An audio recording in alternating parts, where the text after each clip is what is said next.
Welcome to Milsert Minutes. Today we're going to be taking a look at my TOZ-17-01. On first look at this rifle, you'll notice it's not terribly remarkable. It's a bolt-action 22 rifle that accepts 5-round detachable magazine. And you could go to just about any gun store in America and find a Winchester or a Remington or a Glenfield or a Marlin rifle that does basically the same thing.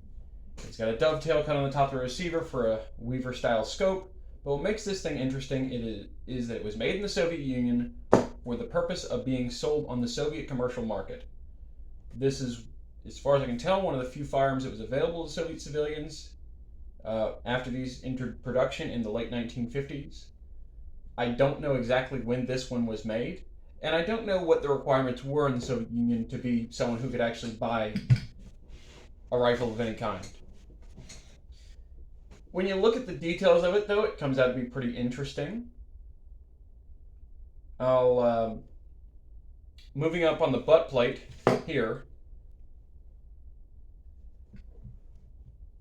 you can see that it's made out of Bakelite. It has the commercial Tula logo, and then it's adorned with the Mikhail name that you see on some commercial Makarovs and other commercial Russian firearms that came in the 1990s. Another thing that's neat about this thing is that it shares sights or sight similarity to the Mosin Nagant. This front sight here, and I'll show you right here,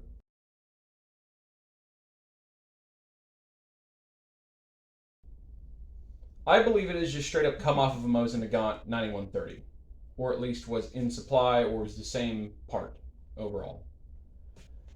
The rear sight we have here is graduated out from, I think, 15 yards out to, or 15 meters out to 125 meters, 115 meters, and is a Mosin / AK style tangent sight.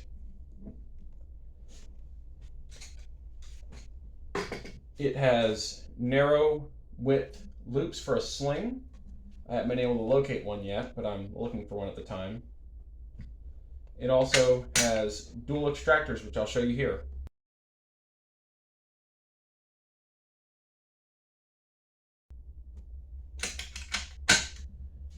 Overall, it's not a terribly remarkable gun. What makes it interesting is where it was made and for who it was available to originally. I'll take some video of it here shortly of me shooting it. I've been told these are fairly accurate rifles, but I'll find that out when we take it to the range. All right, so now I'm out here at our training facility, and I'm going to put 5 rounds downrange on that target. We're at about 60-something yards, and we'll see how it goes. I'm not the best shooter in the world, but let's see how this rifle can perform right now.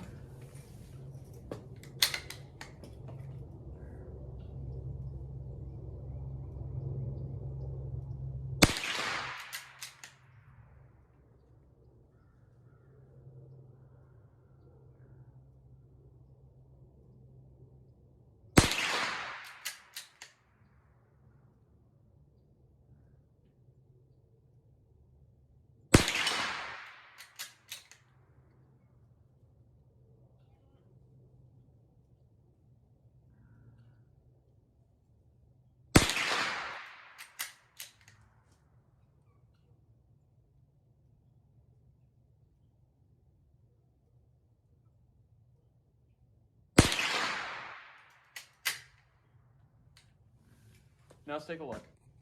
So here we are down at the target.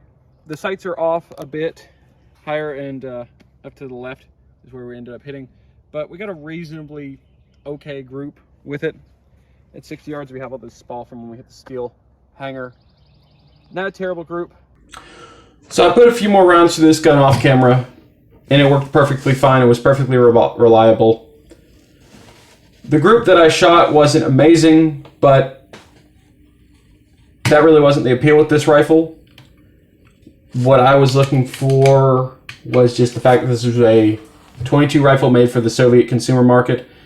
And granted, the other thing is I'm a bit rusty. It's been a while since I've actually been out shooting. I'm probably just really unpracticed. This thing probably shoots fine. Probably can get a much better group in the hands of a much better shooter.